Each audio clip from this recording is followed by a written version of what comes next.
नमस्कार दोस्तों, कैसे हैं आप सभी। मैं सोहेल पटेल MPPS योद्धा के इस ऑनलाइन प्लेटफॉर्म पर आप सभी का स्वागत करता हूं। चलो आइए शुरू करते हैं हम आज का अपना लेक्चर। देखो, हम पढ़ रहे थे साधारण ब्याज। तो देखो, साधारण ब्याज का एक लेक्चर हम बना चुके हैं, ये हमारा दूसरा लेक्चर है।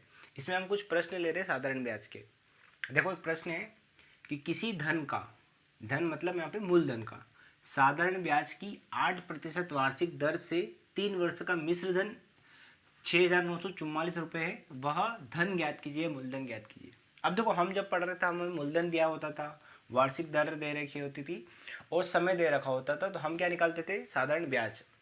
ठीक है, और उस साधारण ब्याज से हम क्या निकालते थे, मिश्र धन। अब देखो, समय दे रखा है, सब कुछ दे रखा है, मूलधन नहीं दिया और हमें मिश्र धन दे दिया है, जस्ट थोड़ा सा उल्टा कर दिया है। तो अगर ऐसा प्रश्न आ जाए तो हम कैसे सोल्व करेंगे। तो जब भी हमें सोल्व करना हो तो सबसे पहले हम क्या लिखेंगे, दिया है। क्या लिखेंगे हम, दिया है। जब भी 7 नंबर में अगर ये हमसे ऐसा प्रश्न पूछा जाए तो हम हमेशा क्या लिखेंगे, दिया है। क्या दिया है हमें, बताइए आप। देखो, सबसे पहले हम क्या लिख देंगे, वार्षिक दर क्या दे रखी है हमें, या हम लिखे क्या लिख देंगे, ब्याज दर। ब्याज दर, ब्याज की दर कितनी दे रखी है। तो देखो, ब्याज की दर को ही बोलते हैं रेट, इसलिए इसको आर से डिनोट कर रहे हैं। कितनी दे रखी है, 8%। और क्या है ये, वार्षिक। ये लिखना बहुत जरूरी है, इसका अभी आगे जब आप देखोगे ना, इसका बहुत महत्व है। ठीक है, फिर क्या दे रखा है उसने, 3 वर्ष। समय क्या कितना दे रखा है, समय कितना दे रखा है, समय t बराबर 3 वर्ष। ठीक है, कोई दिक्कत इसमें, कोई दिक्कत। फिर हमें दे रखा है मिश्र धन। क्या दे रखा है, मिश्र धन। तो मिश्र धन हमें कितना दे रखा है, 6,944 रुपये। ठीक है, अब देखो, मैंने आपको मिश्र धन का एक फॉर्मूला बताया था, तो हमें लिखना है, हम जानते हैं क्या जानते हैं हम, कि मिश्र धन का फॉर्मूला क्या है। बताइए कमेंट के माध्यम से आप, मिश्र धन का फॉर्मूला क्या आएगा। तो हम जानते हैं मिश्र धन बराबर क्या होता है, मूलधन प्लस साधारण ब्याज। ये ऐसा लिखना है आपको पूरा, साधारण ब्याज। देखो, मिश्र धन की वैल्यू रख देना आपको, कितने, देखो मिश्र धन की वैल्यू 6,944 रुपये। ठीक है, मूलधन, देखो मूलधन मुझे पता नहीं, तो मैं मूलधन को मूलधन ही लिखूंगा। तो देखो, यहाँ पे हम बार बार मूलधन लिखेंगे, इससे अच्छा है कि मूलधन को हम कुछ मान लें। ठीक है, देखो मूलधन को हम बार बार लिखेंगे, हमारा समय जो क्या होगा, व्यर्थ भी होगा, और ज़्यादा स्पेस की जगह हमें क्या पड़ेगी, ज़रूरत। इन दोनों चीज़ों से बचने के लिए हम क्या करते हैं, मूलधन को हम मान लेते हैं। तो माना मूलधन क्या है, x, कुछ भी मान सकते हो अपने मर्जी से। तो सबसे पहले हम क्या लिख देते हैं, माना मूलधन क्या है, x। आगे बात समझ में। अगर मैं शुरुआत में ही आपको बता देता माना मूलधन 1 से, तो आपको ये समझ में नहीं आता कि हम किस चीज़ को क्या माने। तो जो प्रश्न में हमें ज्ञात करना है उसको क्या कर देते हैं, मान लेते हैं कि वो क्या है, x। तो माना मूलधन क्या है, माना कि मूलधन 100 रुपये है। ठीक है, तो क्या होगा, इसकी वैल्यू रख देंगे, देखो x। अब देखो, साधारण ब्याज का फॉर्मूला क्या होता है, आप बताइए मुझे। मूलधन गुणित दर गुणित समय डिवाइड बाय 100। तो देखो, मूलधन क्या है मेरे पास, x, गुणित दर, दर मतलब कितने यहाँ पे 8%, गुणित समय, और डिवाइड बाय 100। ये क्या रख दी मैंने, वैल्यू। बस इसको मैं क्या कर लूँगा, सोल्व कर लूँगा, मेरा क्या आ जाएगा, उत्तर आ जाएगा। तो देखो, इसको सोल्व करेंगे तो क्या आएगा, देखो 6,944 तो ऐसा ही है अभी, बराबर x। या मैं x का एलसीएम भी ले सकता हूँ, 100 का एलसीएम भी ले सकता हूँ। अगर मैं 100 का एलसीएम लूँगा तो देखो 100 का इधर क्या आ जाएगा, मल्टीप्लिकेशन, तो क्या ये क्या बन जाएगा, 100x प्लस, और 8 3 कितने होता है, 24x, डिवाइड में क्या है, 100। बस इन दोनों को जोड़ दूंगा मैं, तो देखो क्या आएगा। तो मैं इधर लिख रहा हूँ, तो देखो इन दोनों को जोड़ूंगा तो क्या आएगा, 6,944 इंटू में क्या आएगा, देखो 100। मैं इंटू नहीं कर रहा हूँ, मैं इंटू में 100 लिख रहा हूँ। देखो ये इधर चला जाएगा, क्रॉस में आ जाएगा, और 100 प्लस 24x कितना बन जाएगा, 124x। मुझे तो क्या चाहिए, x की वैल्यू चाहिए, रहेगी बात आपको यार। तो इस 124 को क्या कर दूँगा, इसके डिवाइड में पहुँचा दूँगा। तो क्या बन जाएगा, 6,944 into 100 divide by 124 equals to x। अब देखो, मैंने बताया था आपको कि यहीं पे हम नहीं काटेंगे, क्यों? क्योंकि उसको पता नहीं चलेगा क्या हुआ है, इसलिए एक स्टेप वो लिखेंगे। तो मैं इसको घुमा के भी लिख सकता हूँ, x बराबर 6944 इंटू 100 और डिवाइड बाई कितना जाएगा 124। अब देखो 124 को मैं 4 से डिवाइड कर सकता हूँ, 2 से भी डिवाइड कर सकता हूँ, जैसा अच्छा लगे आपको। देखो मैं 4 से डिवाइड कर रहा हूँ, तो 4 12, 4 एकम 4, ऊपर डिवाइड कर, देखो 4 एकम 4, 2 बचे, 400 तो 28, फिर 2 बचे, 28 तो 1 29 हो गया, तो 1 बचा, तो 4 12 और 2 बचे, 4 6 24, ये बचेगा 1736। अब देखो इसको 31 किसी के पहाड़े में नहीं आता, अब 31 से ही डिवाइड होगा पूरा। तो देखो 31 से इसको काटूंगा, तो 31 पंजा कितना हो जाएगा, देखो 155 आएगा। कितना आ जाएगा 31 पंजा, 31 पंजा 155, तो देखो कितना बचेगा 18, वो तो 186 बच जाएगा। तो देखो कितनी बार जाएगा, 6 बार जाएगा। तो 56 इंटू 100 कितना आ जाएगा 5600, कितना आ जाएगा 5600 रुपये। अतः वह धन क्या होगा 5600 रुपये। ठीक है, ठीक है दोस्तों, हमारे पास एक प्रश्न है कि साधारण ब्याज की किस दर से कोई धन 8 वर्षों में 2 गुना हो जाएगा। हो सकता है ये प्रश्न आपसे 3 नंबर में या 7 नंबर में पूछे। ठीक है, तो देखते हैं हम किस इसका सॉल्यूशन क्या होगा। हल सबसे पहले हम क्या करते हैं, दिया है, क्या दिया है हमें कि हमें दे रखा है समय 8 वर्ष में क्या हो जाएगा धन 2 गुना। तो पहले तो हम क्या करेंगे, बेसिक चीज़ क्या मान लेंगे इसमें कि माना कि मूलधन क्या है x, ताकि क्या होगा हमारी कैलकुलेशन सिंपल हो जाएगी। क्योंकि देखो मूलधन क्या है, बेसिक चीज़ है, वो हमें क्या होना चाहिए पता। जो चीज़ पता नहीं होती उसको हम क्या मान लेते हैं x। तो माना कि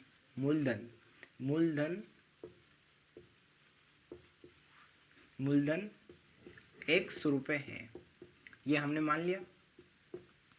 तब प्रश्नानुसार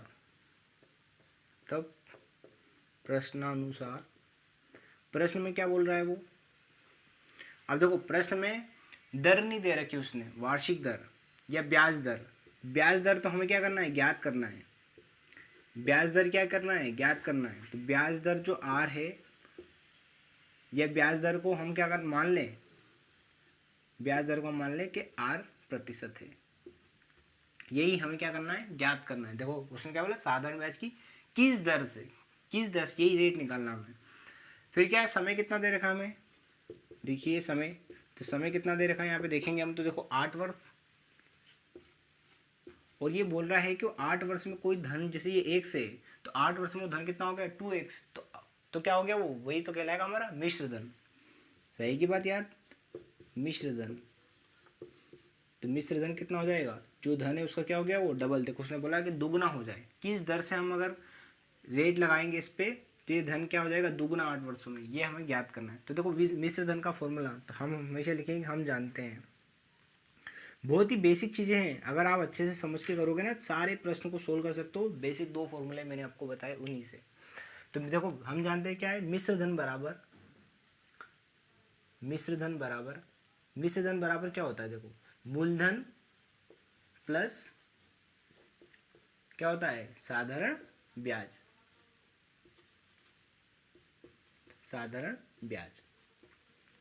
अब इसमें कुछ नहीं करना, हमें सिर्फ वैल्यू रखना। देखो मिश्र धन की वैल्यू कितनी आ जाएगी 2x, और मूलधन की वैल्यू कितनी आ जाएगी x प्लस। अब देखो साधारण ब्याज का मुझे फॉर्मूला लगाना है, तो क्या होता है फॉर्मूला, मूलधन गुणित दर गुणित समय डिवाइड बाय 100। तो मूलधन क्या है देखो x, मूलधन गुणित दर, अब दर तो मुझे निकालना है, इंटू समय कितना है 8 वर्ष डिवाइड बाय 100। बस इसको मैं सोल्व कर लूँगा, मेरा उत्तर आ जाएगा। तो मैं इधर करके बता रहा हूँ आपको।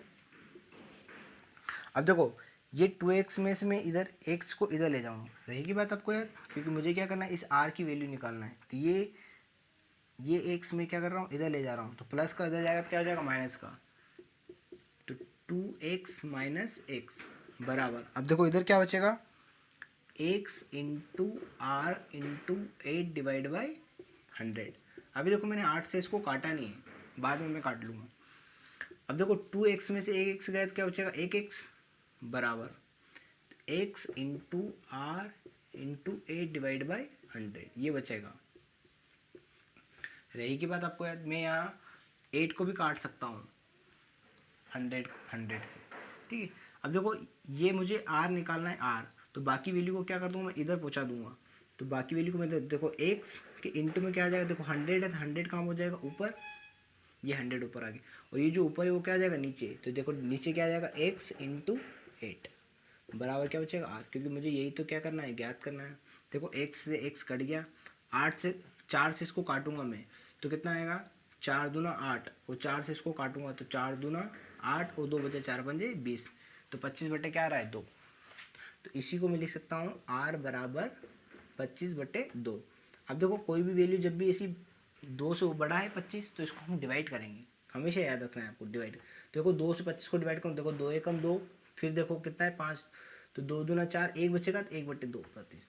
तो ये मेरा आंसर आएगा। हमेशा आंसर को हमें इसी फॉर्म में लिखना है, छोटे फॉर्म में। रहेगी बात है आपको याद?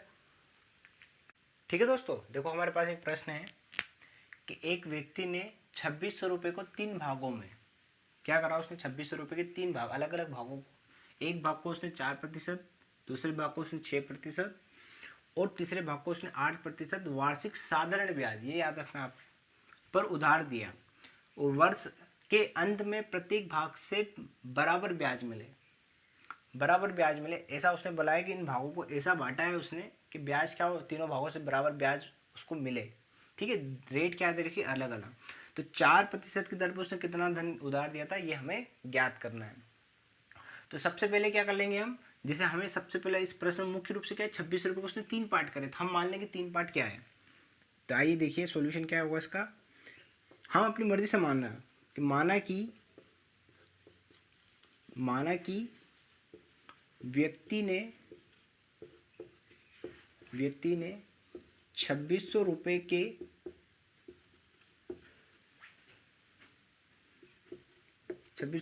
3 भाग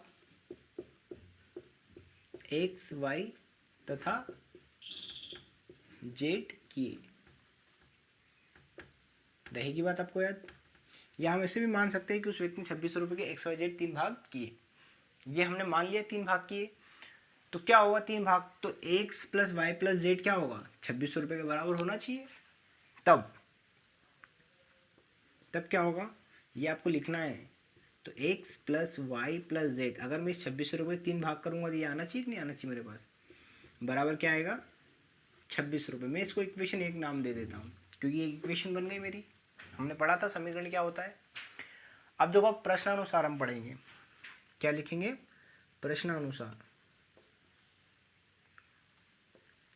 प्रश्नानुसार वो ये बोल रहा है कि जो x भाग से जो मुझे ब्याज मिला है, y भाग से जो ब्याज मिला है और z भाग से जो मुझे ब्याज मिल रहा है साधारण ब्याज, वो क्या होना चाहिए तीनों बराबर। तो मैं ऐसे लिख दूंगा प्रश्नानुसार, x भाग का ब्याज, x भाग का साधारण ब्याज बराबर क्या होगा y भाग का साधारण ब्याज,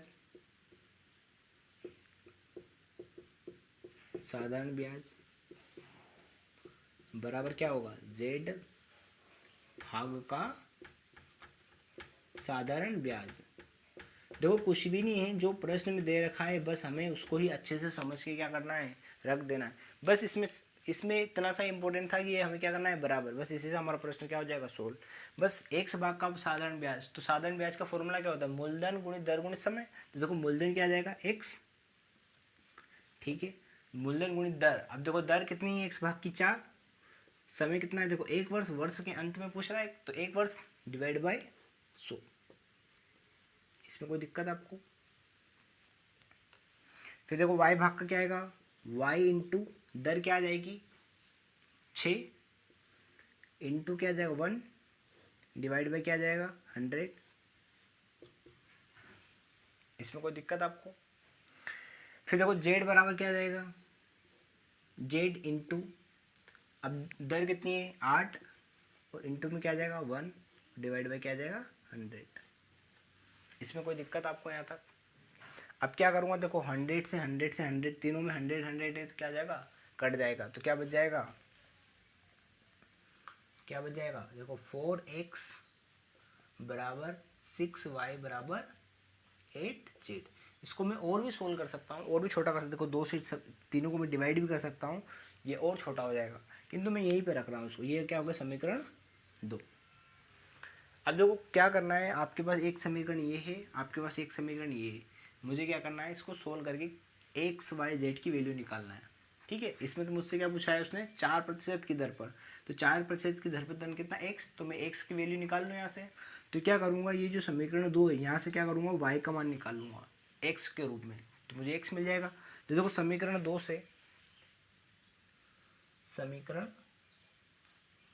से अब देखो 6y जो है ये 4x के बराबर 8z के बराबर, तो मैं 6y को 8z के बराबर भी कर सकता हूँ और 6y को 4x के बराबर भी कर सकता हूँ।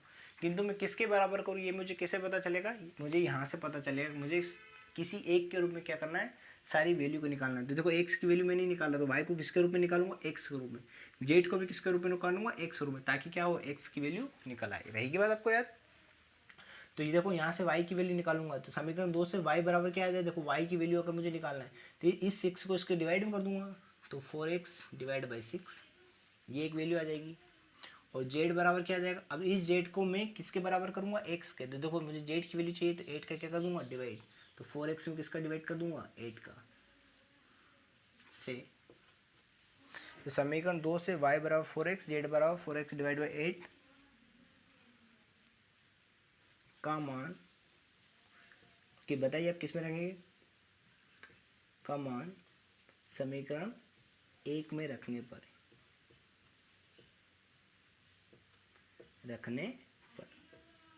अब देखो मैं यहाँ पे सोल्व करके बता रहा हूँ आपको। तो देखो x बराबर क्या आ जाएगा, प्लस, अब देखो y बराबर क्या रखा मैंने, 4x divide by 6, 4x divide by 6 plus z की वैल्यू क्या है, देखो 4x divide by 8, 4x divide by 8 बराबर क्या है, 2600। बस इसको सोल्व कर लेना है हमें, कुछ भी नहीं करना, आपको एलसीएम लेना है। देखो इसको मैं काट सकता हूँ, 2 से काटूंगा तो देखो 2 दूना 4, 2 तिया 6, इसको भी 2 से काटूंगा तो ये 4 दूना 8 हो जाएगा, देखो 1/2 आ जाएगा। और 3 और 2 का मैं एलसीएम लूँगा तो कितना आएगा, देखो 6 का इधर क्या हो जाएगा, क्रॉस मल्टीप्लिकेशन, तो कितना आ जाएगा 6x।